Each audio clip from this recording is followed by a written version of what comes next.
A very good morning to all my dear children. In previous session we learnt about present perfect tense, its formation with subject plus has or have plus the past participle form of verb, and we also learnt its structure with affirmative, negative and interrogative sentences. Let's again start today's session with a new quote. The past is to prove that no one is perfect, and the future is to prove that everyone can change. So, with this thought, let's start today's session. Past perfect tense refers to those actions that started and ended in the past itself. Let's learn its formation. For past perfect tense, we use subject plus had plus the past participle form of verb plus the object. For example, he had finished his breakfast. Here, he is the subject, had plus the past participle finished. With I, we, you, they, he, she, it and all singular and plural nouns, we use the same form had plus the past participle form of verb. So for example, I had worked hard, she had worked hard, they had worked hard. So the structure of formation remains same. Past perfect tense is used for actions that came to an end before another action actually started. The occurrence of the action becomes clear with its use in the sentence. I had reached home before the rain started. So clearly you can identify the occurrence of the action. Secondly, just is used to refer to something that happened only a short time earlier than the other action in the past. For example, the aeroplane had just taken off when the officials understood the fault. It's time to understand the formation of sentences in affirmative, negative and interrogative form. So for affirmative sentences, we use subject plus had plus the past participle form plus the object. For example, she had finished the test. For negative sentences, we use subject plus had not or hadn't plus the past participle form of verb plus the object. For example, she hadn't finished her test.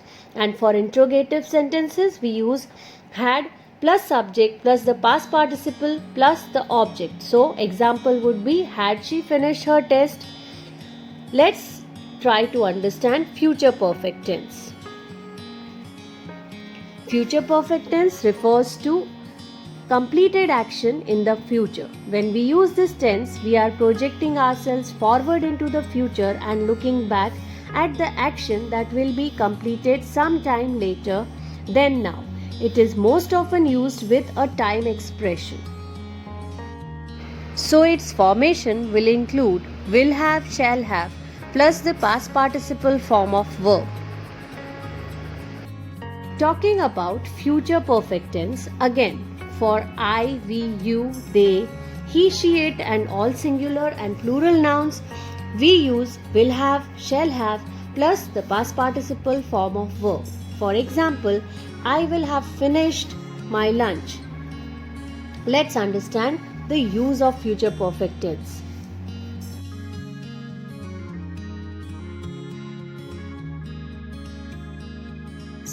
It is used to express an action which will have completed before a specific time or before another action in the future.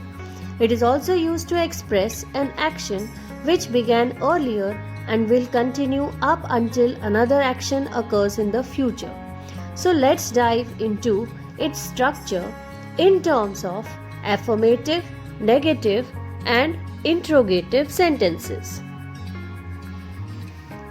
With affirmative sentences, we use subject plus will have or shall have plus the past participle form of verb plus the object.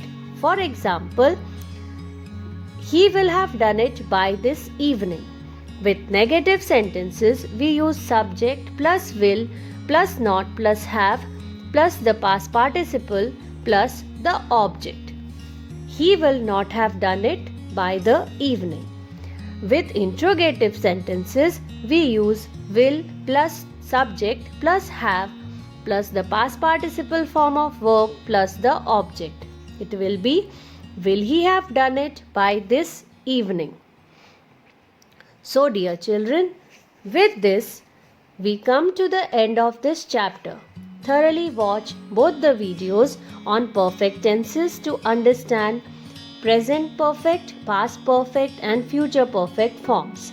Understand its uses, formation, and structure. Write the content of PDF in notebook. Stay home, stay safe. Thank you.